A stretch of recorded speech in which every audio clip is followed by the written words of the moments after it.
Hello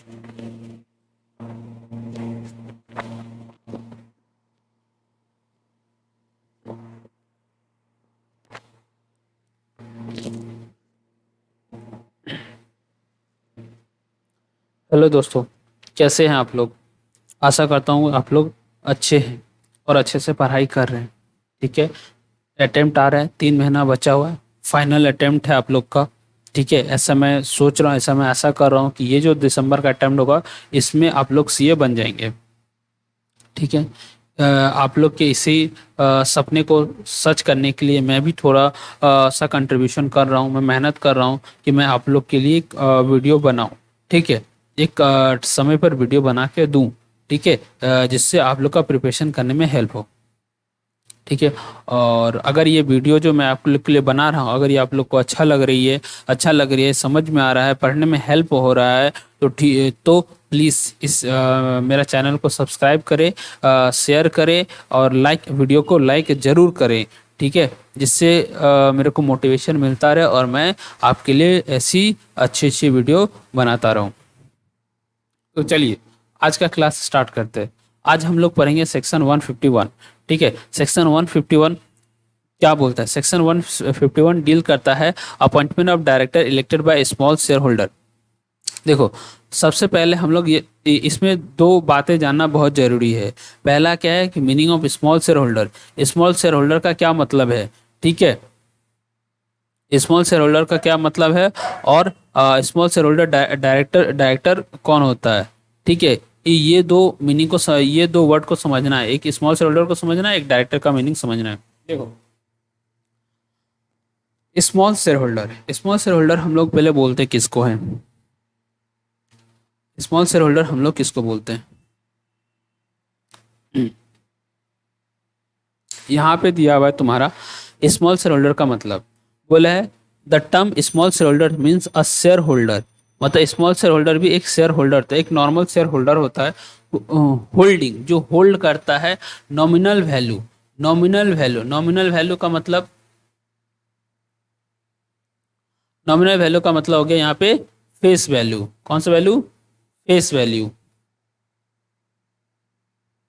ठीक है, हाँ, अगर एक share holder nominal value of not more than 20,000, यानी कि अगर एक शेयर होल्डर शेयर होल्ड करता है, जो शेयर होल्ड करता है उसका नॉमिनल वैल्यू यानी कि फेस वैल्यू 20,000 या फिर सच अदर सम एज में प्रिस्क्राइब, उससे ज़्यादा का नहीं है। यानी कि सपोज मैं एक शेयर होल्डर अगर मैं एक शेयर होल्डर रिलायंस इंडस्ट्री का अगर मैं एक शेयर होल्डर हूँ, और मेरा शेयर का जो वैल्यू है, नॉमिनल वैल्यू या फिर बोलो फेस वैल्यू, वो 20,000 से ज़्यादा नहीं है, या फिर सच अदर सम एज में प्रिस्क्राइब उससे ज़्यादा नहीं है, तो मैं एक स्मॉल शेयर होल्डर हूँ। अब एक बात बताओ कि मेरे जैसा रिलायंस इंडस्ट्री में कितने सारे होंगे? बहुत सारा शेयर होल्डर होंगे, लाखों शेयर होल्डर्स होंगे। ठीक है, किसी के पास 5,000 का होगा, किसी के पास 10,000 का होगा, किसी के पास 15,000 का होगा, किसी के पास 8,000 का होगा, किसी के पास 7,000 का होगा। ऐसे बहुत सारे शेयर होल्डर होंगे जिसका शेयर का फेस वैल्यू जो था वो 20,000 से कम होगा, तो वो सारे के सारे share holder small share holder कहलाएंगे। अब प्रॉब्लम कहाँ हुई? प्रॉब्लम ये हुई कि जो, जैसे कि मैं एक स्मॉल शेयर होल्डर हूँ, तो मेरा इंटरेस्ट को, मेरा राइट को कौन प्रोटेक्ट करेगा? मैं एक छोटा मोटा शेयर होल्डर हूँ, मेरा बात को तो कोई सुनेगा ही नहीं, नहीं कंपनी में उतना बड़ा कंपनीज है, तो मेरा बात को कौन सुनेगा? ठीक है, तो उस केस में हाँ, तो ये प्रॉब्लम तो बहुत सारे स्मॉल शेयर होल्डर्स का होगा, क्योंकि हम लोग तो एक जगह पे स्थित नहीं है, हम लोग एक दूसरे को जानते तक नहीं है। ठीक है, कोई दिल्ली में है, कोई मुंबई में है, कोई हैदराबाद में है, कोई चेन्नई में है, सब डिफरेंट डिफरेंट प्लेसेस पे है। ठीक है, कोई एक दूसरे को जानता भी नहीं है, तो हम लोग का इंटरेस्ट को, हम लोग का राइट को कौन प्रोटेक्ट करेगा? तो उस केस में कंपनीज एक्ट का सेक्शन 151 बोलता है कि हम लोग के बिहाफ में, हम लोग के इंटरेस्ट को प्रोटेक्ट करने के लिए, हमारे राइट को प्रिजर्व करने के लिए, हाँ, करने के लिए एक कंपनी में एक डायरेक्टर अपॉइंट किया जाएगा। ठीक है, एक डायरेक्टर अपॉइंट किया जाएगा, और वो डायरेक्टर जो है हमारे राइट को प्रोटेक्ट करेंगे, वो हमारे राइट को, एक स्मॉल शेयर होल्डर्स का राइट को प्रोटेक्ट किया जाएगा। ठीक है, वो share holder, small share holder protect करेगा हमारे राइट को, तो वही बात बोला गया है। ठीक है, अब देखो, अब शेयर होल्डर किस हाँ, अब ये कहा, हाँ, तो हम लोग सेक्शन 151 पे चलते हैं क्या बोले, सेक्शन 151, सेक्शन कौन सा, हम लोग बात करें सेक्शन 151 की, ठीक है।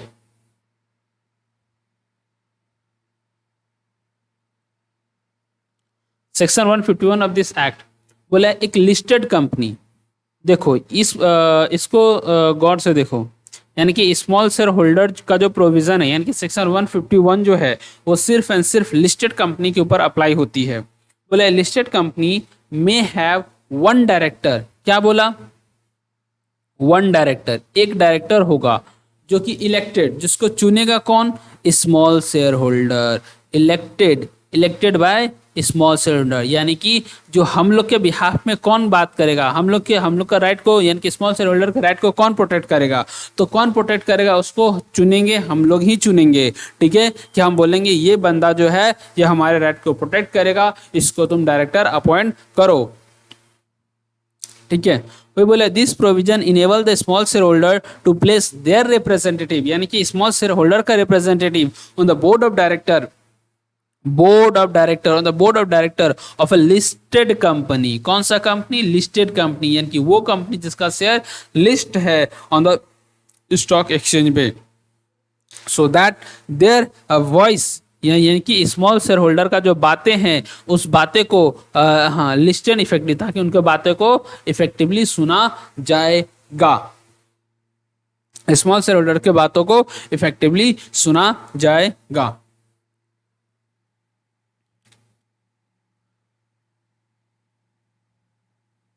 चलिए अब आगे बढ़ते, बोले अब ये बात करता है,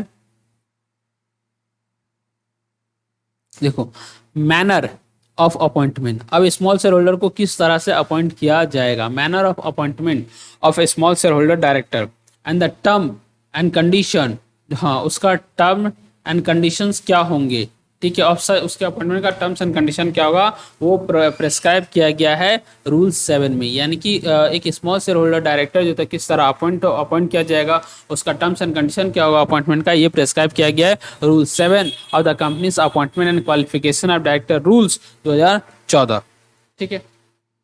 चलिए देखते हैं किस तरह से अपॉइंटमेंट होता है। देखो स्ट्रेंथ ऑफ, हाँ सबसे पहला पॉइंट बोला है strength of small share holders requires for appointment of their director, बोला है अब जैसे मान लो कोई एक तो शेयर होल्डर बोलेगा कि मेरे लिए एक डायरेक्टर अपॉइंट करो, तो ऐसा नहीं होगा, ठीक है। यहाँ पे बोला है लिस्टेड कंपनी में, यहाँ जो वर्ड में यूज किया गया ना, लिखा तो में है लेकिन उसको समझेंगे सेल, ठीक है, इस मे को हम लोग सेल समझेंगे, क्यों, देखो अब हाँ क्या बोला, एक लिस्टेड कंपनी में अगर हम इसको में समझते हैं, में मतलब ऑप्शन, में मतलब ऑप्शन, यानी कि कंपनी के पास ऑप्शन है, इसको अपॉइंट कर भी सकता है नहीं भी कर सकता है, तो अगर मान लो कंपनी के पास ऑप्शन रहेगा तो कंपनी तो कभी भी अपॉइंट नहीं करेगी, ठीक है। तो उस केस में क्या है, तो उस केस में जो लॉ मेकर है उसका इंटेंशन क्या था कि स्मॉल शेयर होल्डर के बिहाफ में स्मॉल शेयर का एक रिप्रेजेंटेटिव होना चाहिए बोर्ड ऑफ डायरेक्टर में, ठीक है, लेकिन यहाँ पे होना चाहिए, होना चाहिए, लेकिन अगर कंपनी को अगर ऑप्शन दे देगा कि नहीं होना, कंपनी चाहे तो रखेगी चाहे तो नहीं रखेगी, अगर ऐसा होगा तो फिर इस सेक्शन का कोई मतलब नहीं बनता है, ठीक है। तो इस केस में यहाँ जो में है इसको हम लोग सेल समझेंगे, ठीक है, लेकिन एग्जाम में अगर जब हम आंसर लिखेंगे तो में ही वर्ड का यूज करेंगे, वहां सेल वर्ड का यूज नहीं करेंगे, ठीक है। हाँ तो ये बोला है लिस्टेड कंपनी में upon the notice of not less than, ठीक है, लिस्टेड कंपनी को अब हाँ अब स्मॉल शेयर होल्डर को अपॉइंट करना है, तो एक लिस्टेड कंपनी तो लिस्टेड कंपनी को नोटिस देगा, कौन नोटिस देगा, तो 1000 स्मॉल शेयर होल्डर, यानी कि जो जो वो सारे शेयर होल्डर जिसका शेयर का वैल्यू फेस वैल्यू 20,000 से कम है, ठीक है, वो सारे हाँ उसमें से क्या होगा 1000 शेयर होल्डर, यानी कि जो स्मॉल शेयर होल्डर का कैटेगरी का कम से कम 1000 शेयर होल्डर जो है कंपनी को नोटिस देगी, बोलेगी कि मेरे बिहाफ में स्मॉल शेयर होल्डर मेरे बिहाफ में एक शेयर होल्डर अपॉइंट करो, या तो 1000 शेयर होल्डर या फिर 1/10 of the total number of share holders, 1/10 of the total number of share holders, small share holders. ले सपोज जैसे कि मान लो एक कंपनी में टोटल 500 ही स्मॉल शेयर होल्डर है, 500 ही है, ठीक है, 500 ही स्मॉल शेयर होल्डर है, तो उस केस में तो 1000 तो हुआ नहीं, तो उस केस में क्या करेंगे, यानी कि उस केस में 500 का 1/10, ठीक है, दैट इज 50, ठीक है। उस केस में 50 शेयर होल्डर अगर आप स्मॉल शेयर होल्डर अगर नोटिस देता है कंपनी को, तो उस केस में कंपनी को एक small share holder director appoint करना होगा, ठीक है। बोले however a listed company, sorry, बोला however a listed company may opt to have a director on suo motu, मतलब एक कंपनी जो होता है सो मोटो भी स्मॉल शेयर होल्डर अपॉइंट कर, small share holder director appoint कर सकती है। भले स्मॉल शेयर होल्डर जो होता है एप्लीकेशन नहीं दे, उसके बावजूद भी जो कंपनी जो होता है सो मोटो स्मॉल शेयर होल्डर को अपॉइंट कर सकती है, ठीक है। हाँ, in that case so point number 2 shall not apply for the appointment of such director, यानी कि अगर कंपनी सो मोटो अगर अपॉइंट करती है तो ये पॉइंट 2 अप्लाई नहीं होगा, ठीक है। अब पॉइंट 2 क्या बोलता है देखते हैं।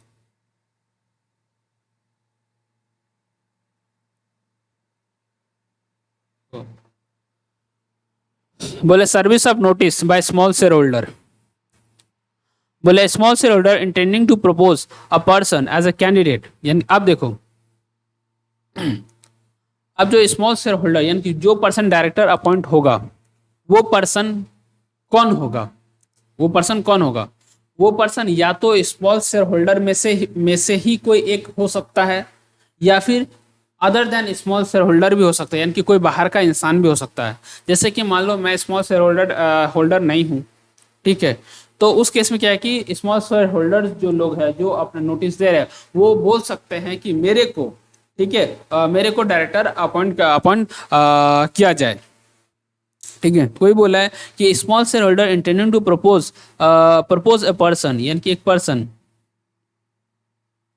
ठीक है, propose a person as a candidate, यानी कि स्मॉल शेयर होल्डर प्रपोज करेगा एक पर्सन को अपना एक कैंडिडेट के रूप में, जो कि एक director appoint, small share holder director appoint होगा, ठीक है। उसके लिए उसको नोटिस देना पड़ेगा, यानी कि स्मॉल शेयर होल्डर को नोटिस देना होगा at least 14 days before the meeting, यानी कि जिस मीटिंग में small share holder director appoint होना है, उस मीटिंग के 14 दिन पहले उसको नोटिस देना पड़ेगा। हाँ, under their signature specifying the, उस नोटिस में, यानी कि जो स्मॉल शेयर होल्डर जो नोटिस देगा कि बोले इस पर्सन को डायरेक्टर अपॉइंट करो, उस नोटिस में क्या क्या लिखा होगा, तो उस पर्सन का नाम लिखा होगा, एड्रेस लिखा होगा। हाँ, अगर वो पर्सन जो था वो शेयर होल्डर में से ही कोई है, तो उस केस में कितना शेयर वो हेल्ड करता है, उन सारा शेयर का फोलियो नंबर क्या है, ये सब उस नोटिस में देगा। 14 डेज बिफोर जो नोटिस देगा उस नोटिस में देगा, ठीक है। ठीक है, तो बोले however if the person being propose does not hold any share, मतलब यानी कि वो स्मॉल शेयर होल्डर अगर नहीं है, यानी कि कोई अदर पर्सन है, यानी कि वो शेयर होल्ड नहीं कर रहा है, तो इन दैट केस, तो उस केस में the company the detail of the share held and the folio number need not to be, हाँ, तो जब शेयर ही नहीं होल्ड कर रहा है तो शेयर का डिटेल कहाँ से देगा, ठीक है। तो इन शॉर्ट क्या हो गया, इन शॉर्ट बता, स्मॉल शेयर होल्डर जो था वो एक नोटिस देगा, ठीक है। उस नोटिस में उस पर्सन का नाम आएगा, एड्रेस आएगा, कितना शेयर वो अगर वो स्मॉल शेयर होल्डर है तो कितना शेयर वो हेल्ड कर रहा है वो आएगा, फोलियो नंबर है। अगर स्मॉल शेयर होल्डर नहीं है तो नहीं है, तो उस केस में फोलियो नंबर और कितना शेयर हेल्ड कर रहा है वो उस नोटिस में नहीं लिखा होगा। अब वो पर्सन जो डायरेक्टर बनना चाहता है उसको एक क्या देना पड़ेगा, स्टेटमेंट, यानी कि वो जो नोटिस, जो शेयर होल्डर जो नोटिस देगा ना, उस नोटिस में एक स्टेटमेंट भी इंक्लूड किया रहेगा, एक स्टेटमेंट भी इंक्लूड करना पड़ेगा। क्या रहेगा उस स्टेटमेंट में, बोला notice shall accompanied by the statement signed by the person whose name is being proposed for the post of small share holder. देखो, उस नोटिस में 3 बातें लिखी रहेंगी, क्या क्या लिखी रहेंगी, तो वो पर्सन जिसको डायरेक्टर बनना है, ठीक है, उसका डिन नंबर होगा, क्या होगा, उसका डिन नंबर होगा, ठीक है, उसका डिन नंबर होगा। बोले दूसरा बात, that he is not disqualified to become a director under under this act. बोले हम लोग पढ़ेंगे कंपनीज एक्ट का, बोले सेक्शन 164 जो है, सेक्शन 164 है, वो डिस्क्वालिफिकेशन बात करता है कि कौन सा पर्सन डायरेक्टर नहीं बन सकता। वही बोल रहा है कि वो जो पर्सन जो स्मॉल शेयर होल्डर डायरेक्टर बनेगा वो डिस्क्वालिफाइड नहीं होना चाहिए, वो क्या होना चाहिए, वो डिस्क्वालिफाइड नहीं होना चाहिए। ठीक है, वो बंदा डिस्क्वालीफाइड नहीं होना चाहिए under section 164, under section 164 disqualified नहीं होना चाहिए। तीसरा थर्ड बात, यानी कि वो अपना कंसेंट देगा, यानी कि वो बोलेगा कि मैं डायरेक्टर बनना चाहता हूँ। ऐसा नहीं कि स्मॉल शेयर होल्डर जबरदस्ती उस पर्सन का नाम प्रपोज कर दिया, ऐसा नहीं। यानी कि वो पर्सन जो डायरेक्टर बनना चाहता है वो अपना कंसेंट देगा कि मैं इस कंपनी का डायरेक्टर बनना चाहता हूँ। नेक्स्ट पॉइंट क्या है, हाँ बोला small share holder directors independent director. देखो such director shall be consider, हाँ बोला जो स्मॉल शेयर होल्डर डायरेक्टर होगा उसको हम लोग इंडिपेंडेंट डायरेक्टर के रूप में उसको हम लोग इंडिपेंडेंट डायरेक्टर मानेंगे।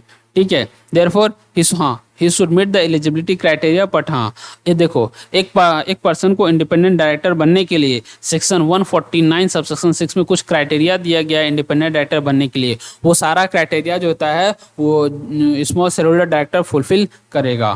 ठीक है, क्योंकि स्मॉल शेयर होल्डर डायरेक्टर को हम लोग इंडिपेंडेंट डायरेक्टर समझते हैं, इसलिए उसको सेक्शन 149 सेक्शन 6 के जो क्राइटेरिया है उन सारे क्राइटेरिया उसको फुलफिल करना पड़ेगा। And should give a declaration, और यानी कि वो पर्सन जो स्मॉल शेयर डायरेक्टर बनेगा वो डिक्लेरेशन देगा कि ऑफ हिज इंडिपेंडेंस, वो बताएगा कि मैं इंडिपेंडेंट हूँ। ठीक है, अंडर सेक्शन 149 सबसेक्शन 7 के तहत। नेक्स्ट पॉइंट क्या है, एप्लीकेबिलिटी ऑफ सेक्शन 152।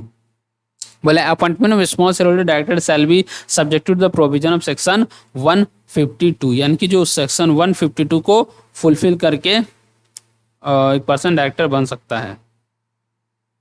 क्या सेक्शन 152, बोला such director shall not be liable to retire by rotation, यानी कि जो person small share holder director बनेगा उसको रोटेशन के द्वारा रिटायर नहीं किया जाएगा, मतलब हर साल उसका रोटेशन नहीं होगा। ठीक है, रोटेशन नहीं होगा, वो एक बार अगर अपॉइंट होगा तो लगातार 3 साल के लिए वो स्मॉल शेयर होल्डर, अगर वो एक बार अपॉइंट होगा ना तो लगातार 3 साल के लिए वो स्मॉल शेयर होल्डर डायरेक्टर बना रहेगा। ठीक है, उसको कोई निकाल नहीं सकता। And on the expiry of the tenure, जैसे ही 3 साल खत्म हो जाएगा, हाँ expiry of the tenure the director shall not be eligible for reappointment, हाँ यानी कि उसका 3 साल खत्म होने के बाद वो रीअपॉइंट नहीं हो सकता, यानी कि दोबारा से उस कंपनी में small share holder director appoint नहीं हो सकता है। ठीक है, सेक्शन 164 वही सेक्शन 164 बोलता है डिस्क्वालिफिकेशन का बात करता है, तो वही बोला है कि person shall not be appointed as a small share holder director of a company if is not, अगर वो एलिजिबल नहीं है for appointment in term of section 164 तो उसको हम लोग small share holder director appoint नहीं करेंगे। फिर है नेक्स्ट पॉइंट है वेकेशन ऑफ ऑफिस। ठीक है,